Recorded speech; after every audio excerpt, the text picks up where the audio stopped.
Baby, Kiowa was like, girl, if the streets are calling you a side chick, that's on you, and I have nothing to do with it. Okay? Kimmy kept going in a circle talking about is the lack of integrity that Kiowa did not speak on the fact that people were calling Kimmy a side chick, and apparently implied that Kimmy started talking to Maurice prior to their divorce, which happened. If you look at the timeline, Maurice said he filed, I think, 211 by 2010. Kimmy was already talking about, oh, I saw this cute guy, told me to come cut my son's hair, da da da. He came in a Corvette, this, that, and the other. And Kaiwa is staring at her like, I'm sorry you feel that way, but how am I responsible for what the crowd is saying? Folks did their research and they got what they got.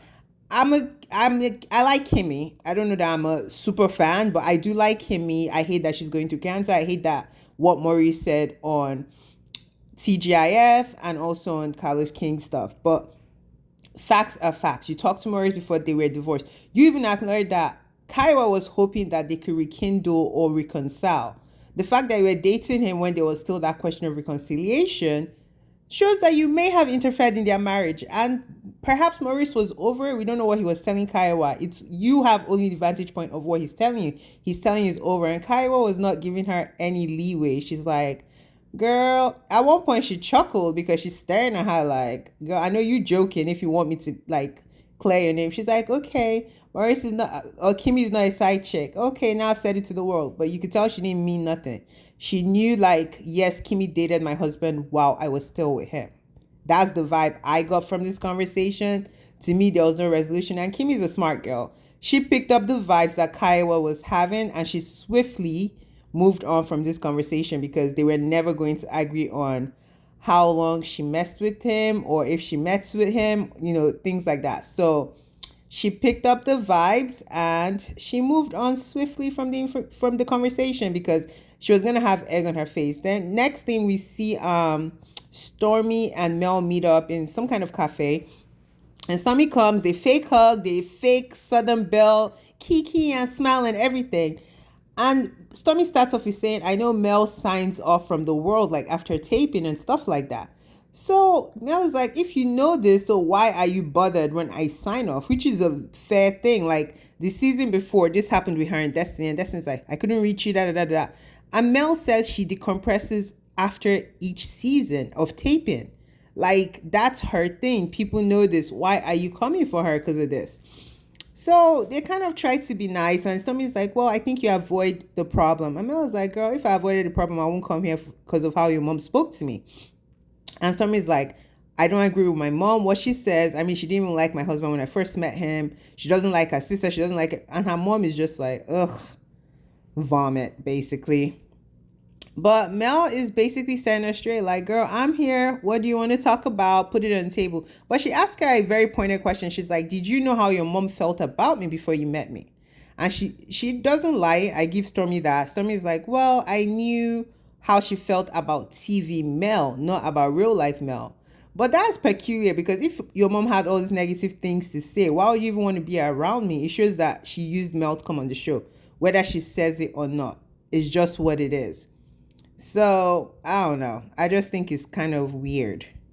But it is what it is. We're on a reality show. A lot of people want to be famous, even though Stormy is already rich. Some folks' wealth is not enough, but they want the stardom and the popularity contest as well. But at the end of the day, it was a good conversation. There was no, ill malice. Stormy says she sees Mel. She gets where she is. She's going to kind of remain in that space. And I mean, that's all they can do for now. There was no point to this conversation, but I get it. We're shooting a TV show. Then next scene, we go to the Black Expo experience, whatever, and basically Tisha is telling them that Mel is not going to be a part of it, and Martell like clockwork. Oh, why wouldn't she just put everything behind her, nigga? Cause you're trying to take her to court, take custody, lie on her, put out a revenge P tape on her. Like you're doing a whole bunch of negative things, but you want her to like move that aside and work with you. Why would I freaking want to work with you? Like, make it make sense. But everybody else understands why Mel wouldn't come, which is good. And Tisha in those jeans looked bad as F. She looked real good. Even Martell was like, okay, I see someone be lifting weight. Marsau was like, who, me? He's like, no, Tisha, because her legs look strong. Like, she does squats and like a lot of stuff. Like, her body's like a brick. I love it. I really love it. It's very defined, very beautiful black body. But Marsau is feeling some kind of, he's like, don't be looking at my girl. Then Stormy and her husband come in basically to replace Mel, and it is what it is. They kind of move on. Maurice gives some kind of sub story like, oh, he felt the vision, da da da da da, but now the spirit is not there, and he's feeling some kind of way. But eventually, he says he's going to be part of it. They all agree that they're going to be a part of it. And Stormy, apparently, this was like days prior to the Black Expo, so she was brought in last minute, and we'll see some of the effects going forward when we talk about it. The last scene, because this whole thing becomes a little bit of a mess. Kimmy looked good. She, she was the positive vibe. She was the binder like she always is in all these kind of conversations. But the meeting was successful from what they said. I wasn't clear on the vision because they were looking at Tisha's butt. So the vision wasn't clear, but it was like they were all going to come kind of sponsor the event, talk to other people and things like that, and help other business owners. So next thing we see, Maurice tried to have a man-to-man conversation with his son. It was what it was. Like, Maurice is just not impressive to me. Like, this boy is 16. What have you been doing? Like, you forced him to come and live with you. So what, have you not been talking to him all this time? It seems like they don't really have a relationship. He's telling him on camera, you could come talk to me.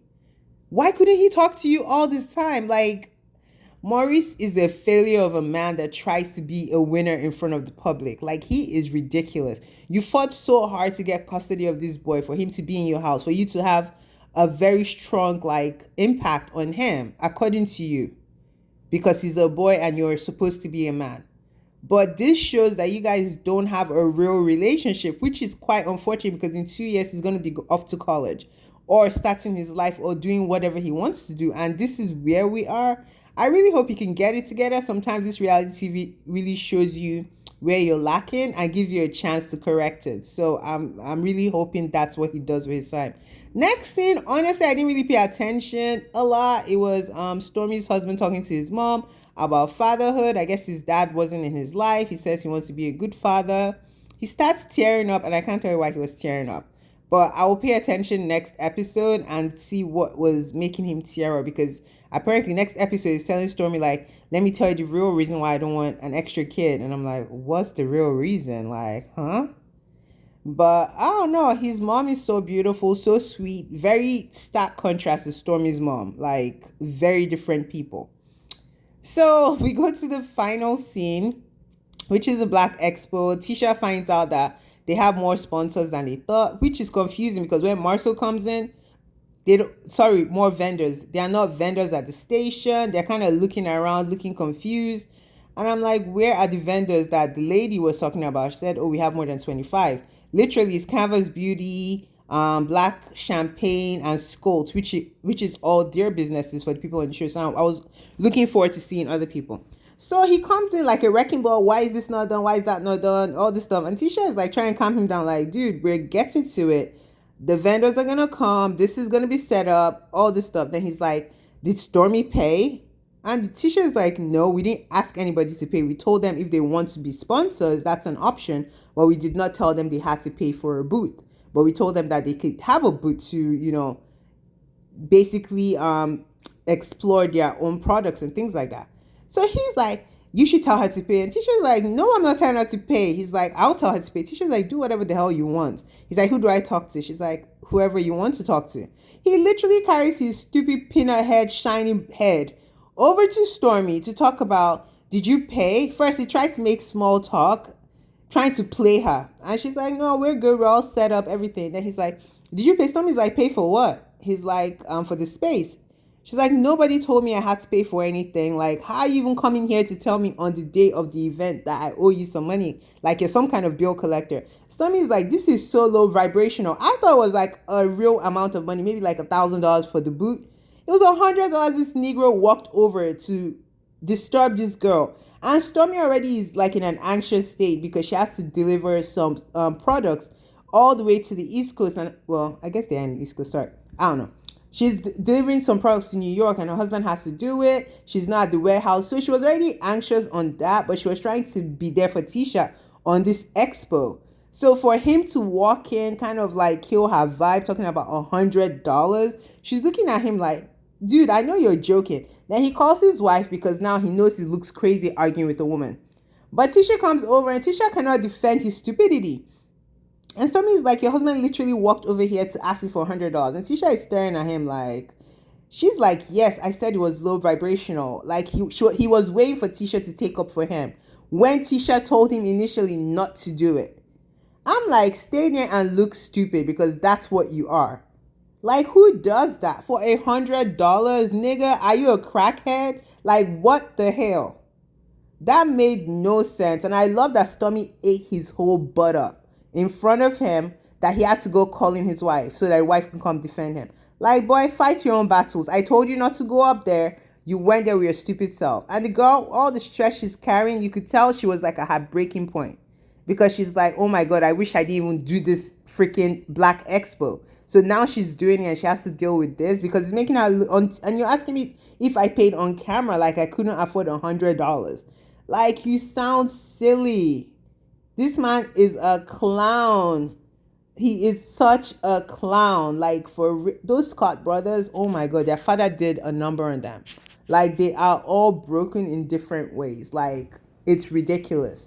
They overcompensate for their lack of, superiority. It's crazy. But y'all let me know what y'all think. Bye.